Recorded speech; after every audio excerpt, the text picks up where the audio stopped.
ECI ने पार्टियों सहित निर्दलीयों के लिए भी झारखंड में घोषित किए चुनाव चिन्ह। जी हां, बता दें कि झारखंड में लोकसभा के चुनाव 4 फेज में होने हैं। बीजेपी के उम्मीदवारों की घोषणा हो चुकी है, लेकिन अभी तक इंडिया गठबंधन के उम्मीदवारों की घोषणा नहीं हुई है। इसी बीच भारत निर्वाचन आयोग यानी कि इलेक्शन कमीशन ऑफ इंडिया ने राष्ट्रीय क्षेत्रीय दल समेत सभी निर्दलीय उम्मीदवारों के लिए चुनाव चिन्ह की घोषणा कर दी है। जैसा कि विदित है कि बीजेपी का कमल फूल, जेएमएम का तीर कमान, आजसू का केला कांग्रेस को हाथ चिन्ह है, उसी तरह आम आदमी पार्टी को झाड़ू, बहुजन समाज पार्टी का हाथी और कम्युनिस्ट पार्टी ऑफ इंडिया को हथौड़ा, हंसिया और सितारा, राजद का लालटेन चिन्ह मिला है। निर्दलीय उम्मीदवारों को एयर कंडीशनर, अलमीरा, सेब, ऑटो रिक्शा, बेबी वॉकर, गुब्बारा, चूड़ियाँ और फलों से युक्त टोकरी, बल्ला, बल्लेबाज, बैटरी, टॉर्च, मोतियों का हार, बेल्ट, बेंच, साइकिल पंप, दूरबीन, बिस्कुट, ब्लैक बोर्ड, आदमी व पालयुक्त नौका, बक्सा, डबल रोटी, ब्रेड, टोस्टर, ईंटें, ब्रीफकेस, ब्रूस बाल्टी, cake, calculator, camera, can Shimla मिर्च समेत अन्य कई चुनाव चिन्ह मिले हैं।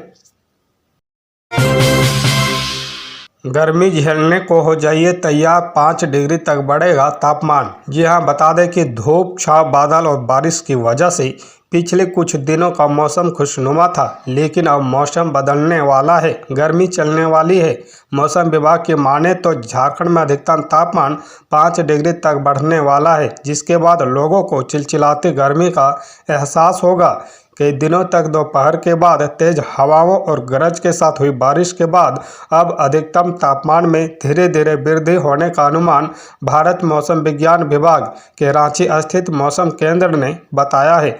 मौसम विज्ञान अभिषेक आनंद ने बताया कि अगले 5 दिन के दौरान अधिकतम तापमान में धीरे धीरे वृद्धि होगी। अधिकतम तापमान में 3 से 5 डिग्री तक बढ़ सकता है।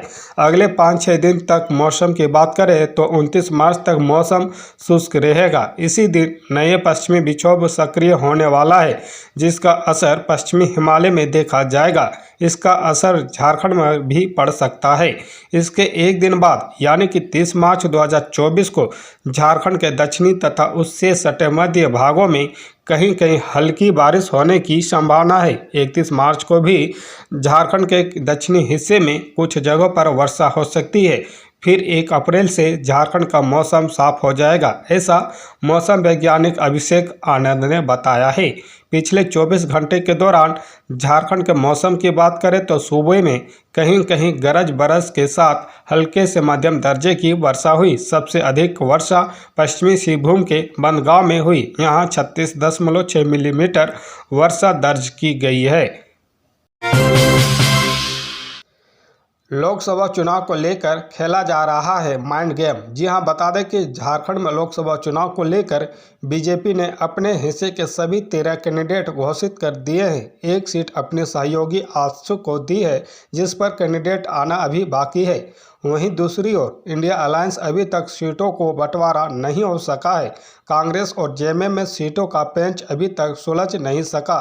टिकट को लेकर माइंड गेम भी शुरू हो चुका है। कांग्रेस विधायक इरफान अंसारी ने बड़ा दावा किया है कि उन्होंने कहा है कि बीजेपी के 3 विधायक उनके संपर्क में हैं, जो कांग्रेस में शामिल होने की तैयारी में है। जल्द ही सभी को कांग्रेस पार्टी में शामिल कराया जाएगा।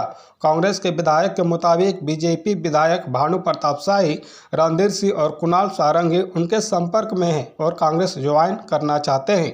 इरफान अंसारी ने कहा कि उनकी पार्टी से बातचीत चल रही है और जल्द ही यह तीनों नेता कांग्रेस में शामिल होंगे। वहीं बीजेपी विधायक रणधीर सिंह ने कांग्रेस विधायक के दावे को सिरे से खारिज कर दिया है। जब रणधीर सिंह से बात हो गई तो उन्होंने इसे सिरे से खारिज करते हुए कहा कि इरफान अंसारी कुछ भी बोलते रहते हैं, उनके बोलने का महत्व नहीं है। रणधीर सिंह ने पलटवार करते हुए कहा कि इरफान अंसारी खुद भाजपा में आने के लिए प्रयासरत है, लेकिन भाजपा उन्हें लेना नहीं चाहती। बता दें कि झारखंड में भारतीय जनता पार्टी 13 लोकसभा सीटों में चुनाव लड़ेगी। पार्टी की ओर से सभी 13 सीटों में से उम्मीदवारों के नामों की घोषणा कर दी गई है। पार्टी ने 2 लिस्ट के माध्यम से उम्मीदवारों के नामों की घोषणा की है। बीजेपी ने 5 सिटिंग सांसद ऐसे हैं जिनका टिकट कट गया है। इन 5 सिटिंग सांसदों की सूची में हजारीबाग सांसद जयंत सिन्हा, लोकसभा सांसद सुदर्शन भगत, चतरा सांसद सुनील कुमार सिंह, धनबाद सांसद पीएन सिंह और दुमका सांसद सुनील सोरेन के नाम शामिल है।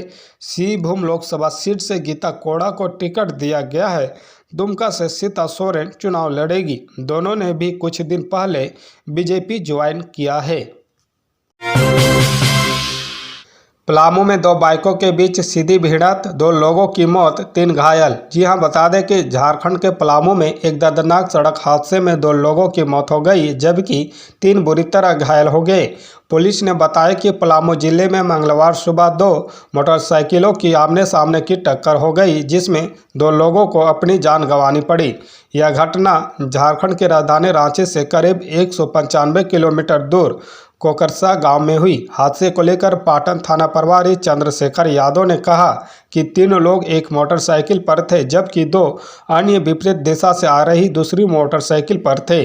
उन्होंने कहा कि दोनों मोटरसाइकिलें आमने सामने टकरा गई और मोटरसाइकिल पर सवार 3 लोगों में से 2 की मौत हो गई, 3 अन्य घायल हो गए।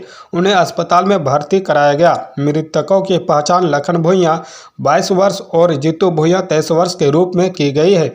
बता दें कि अभी 3 दिन पहले ही झारखंड के लोहरदगा में एक दर्दनाक सड़क हादसे में 3 बच्चों की मौत हो गई थी। लोहरदगा के कुडू इलाके में बस और ट्रक के बीच ये टक्कर हुई थी। बस में बैठे लोग एक बारात से वापस लौट रहे थे। इस घटना को लेकर पुलिस ने बताया था कि लोहरदगा जिले में बारातियों से भरी बस की ट्रक से टक्कर हो गई थी, जिसमें 3 बारातियों की मौत हो गई, जबकि 8 अन्य गंभीर रूप से घायल हो गए थे। सोरेन की याचिका पर 1 अप्रैल को सुनवाई करेगा सुप्रीम कोर्ट। इस कार्यक्रम में शामिल होना चाहते हैं पूर्व सीएम। जी हां, बता दें कि सुप्रीम कोर्ट झारखंड के पूर्व मुख्यमंत्री हेमंत सोरेन की उस याचिका पर 1 अप्रैल को सुनवाई करेगा, जिसमें उन्होंने विधानसभा सत्र में शामिल होने की अनुमति देने से इनकार करने के झारखंड हाईकोर्ट के फैसले को चुनौती दी है। जस्टिस सूर्यकांत और जस्टिस केबी विश्वनाथन की पीठ सोरेन की याचिका पर सुनवाई करेगी। उन्हें मनी लॉन्ड्रिंग के एक मामले में 31 जनवरी को ईडी ने गिरफ्तार किया था।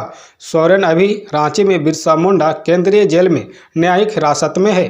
सोरेन ने 23 फरवरी से शुरू होकर 2 मार्च को संपन्न हुए विधानसभा के बजट सत्र में शामिल होने देने की झारखंड हाईकोर्ट से अनुमति मांगी थी। हाईकोर्ट ने 28 फरवरी को उनकी याचिका खारिज कर दी थी। इससे पहले रांची की एक विशेष अदालत ने 22 फरवरी को सोरेन को विधानसभा सत्र में भाग लेने की अनुमति देने से इनकार कर दिया था।